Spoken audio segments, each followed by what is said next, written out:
máxima de una sociedad. Me interesaba profundamente tratar de conocer eso, en función de mi experiencia que había tenido durante 30 y tantos años viajando por el Sáhara, por el desierto del Sáhara. Y lo que me habían explicado y había leído en los medios de opinión pública del conflicto entre africanos y árabes, entre el contexto de lo que significa un planteamiento cultural, se derrumba cuando uno ve la realidad, absolutamente. Ya me empezó a sorprender que se tratara de definir de la misma forma que el conflicto en el sur del Sudán entre cristiano-animistas y musulmanes, cuando en realidad en Darfur todos son musulmanes, y además todos son musulmanes sunitas, y además todos son musulmanes sunitas de rito malaquita, o sea, es perfectamente incardinado, y además todos son negros. Cuando ustedes ven las tribus que hay allá, Fur, Masalit, Tagawa, o los refugiados llamados árabes, son indistinguibles. Se pueden distinguir porque uno puede conocer quién es Masalit, quién es Fur, quién es Tagawa y quién es refugiado, pero por rasgos propios, pero no porque sean unos blancos y otros sean más oscuros. Todos son exactamente iguales, habrá algunos más claros, pero fundamentalmente, ciertamente son indistinguibles. El problema no es ese. El problema se llama Caín y Abel.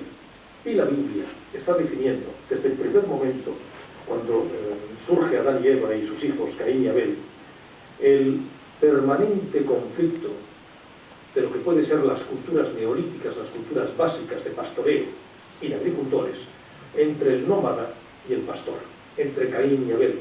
¿Qué es lo que pasa en el Darfur? Que cada vez hay menos agua, que cada vez los cultivos se tienen que concentrar en las zonas húmedas que cada vez son más cortas, que lo que antes eran conflictos puntuales, que claro que los ha habido, siempre los ha habido, entre pastores y entre sedentarios, y es pues que el rebaño entraba en el campo, que se comía unas coles, que se comía el mijo, que aplastaban tal o cual cosa, que salía el agricultor con los restos, con todos los demás compañeros de la tribu o del pueblo, que se enfrentaban a los nómadas, que había sus conflictos y había muertos, que venía el sultán de los sedentarios, pues de los masalit, y se encontraba con el sheikh de los requerían, hablaban juntos y se pactaba una tregua, le entregaban unos camellos en pago, le entregaban lo que se llama en términos islámicos la tía, que es el precio de la sangre, la indemnización personal, en virtud de la cual pues el muerto